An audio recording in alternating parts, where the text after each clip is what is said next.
విష్ణుమూర్తి స్వయంగా మహాలక్ష్మిని ఎందుకు శపించాడు?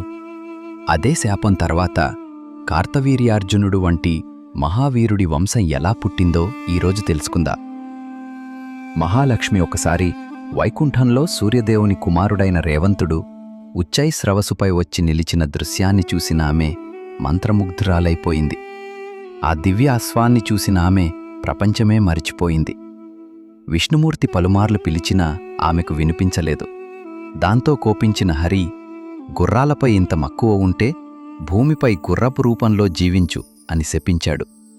భయంతో వణికిపోయిన లక్ష్మి క్షమాపణ కోరగా, భూమిపై నాకే సాటిగా ఉండే ఒక కుమారుడికి జన్మనిచ్చిన తర్వాతే ఈ శాపం తీరుతుంది అన్నాడు. శాపఫలంగా లక్ష్మి గుర్రపు రూపంలో భూమికి వచ్చి యమునా తమసా సంగమం దగ్గర పరమశివుని తపించింది. ఆమె తపస్సుకు కరుణించిన శివుడు చిత్రరూపుణ్ణి వైకుంఠానికి పంపాడు. వెంటనే విష్ణుమూర్తి నీలిమేఘంలా మెరిసే అశ్వరూపం ధరించి భూమికి వచ్చాడు.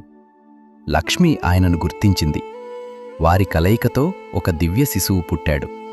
అప్పుడు విష్ణువు, ఈ బాలుడికి భూమిలో గొప్ప గతి ఉంది. యయాతి కుమారుడైన తుర్వసు అప్పటికి సంతానం కోసం తపస్సు చేస్తున్నాడు. ఈ శిశువే అతనికి వరపుత్రుడిగా లభించి తరువాత హైహయ వంశానికి మూలంగా నిలుస్తాడు అని చెప్పి లక్ష్మితో కలిసి వైకుంఠానికి వెళ్ళిపోయాడు. ఆ దివ్య బాలుడు తరువాత తుర్వసు రాజు వద్ద పెరిగాడు. పెరిగే కొద్దీ అతడు అసాధారణ పరాక్రమం, తేజస్సు చూపించాడు. అందుకే తుర్వసు అతనిని తన వారసుడిగా చేసి సింహాసనంపై కూర్చోబెట్టి వనప్రస్థానికి వెళ్ళిపోయాడు. అలా ఆ బాలుడే తరువాత ఏకవీరుడయ్యాడు. ఏకవీరుడు ధర్మంగా రాజ్యం పాలిస్తుండగా మరో రాజ్యంలో రభ్యుడు, అతని రాణి రుక్మరేఖ సంతానం లేక బాధపడుతున్నారు. అప్పుడు మునులు చేసిన పుత్రకామ యాగం నుంచి అగ్నిజ్వాలల్లా ఒక బాలిక ప్రత్యక్షమైంది. ఆమె ఏకావళి. చిన్నప్పటినుంచే ఆమెకు పద్మాలు, అడవులు, గంగాతీరమంటే అమితమైన ఇష్టం.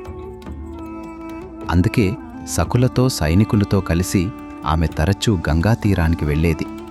ఒక ఉదయం అదే గంగాతీరంలో విపత్తు విరుచుకుపడింది. కాలకేతు అనే రాక్షసుడు తన దండుతో అక్కడికి వచ్చాడు. ఏకావళిని చూసిన క్షణంలోనే కామంతో మండిపోయి ఆమెని ఎత్తుకుపోయాడు. అడ్డుకున్న సైనికులందర్నీ రాక్షసులు సంహరించాడు. ఏకావళి స్నేహితురాలు యశోవతి మాత్రం హృదయంలో దేవిని ప్రార్థించింది.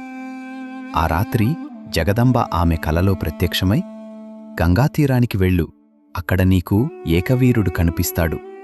దత్తాత్రేయ మహర్షి ఇచ్చిన మంత్రబలం అతనికి ఉంది. నీ సఖిని విడిపించేది అతడే అని చెప్పింది. యశోవతి గంగాతీరానికి చేరి ఏకవీరుణ్ణి కలిసింది. యశోవతి ఏకవీరుణ్ణి చూసి, నా సఖి ఏకావళి చిన్నప్పట్నుంచే తాను హైహయ వంశస్థుణ్ణే పెళ్లి చేసుకుంటానని చెప్పేది. దేవి కలలో కూడా ఆమెను రక్షించేది ఏకవీరుడే అని చెప్పింది.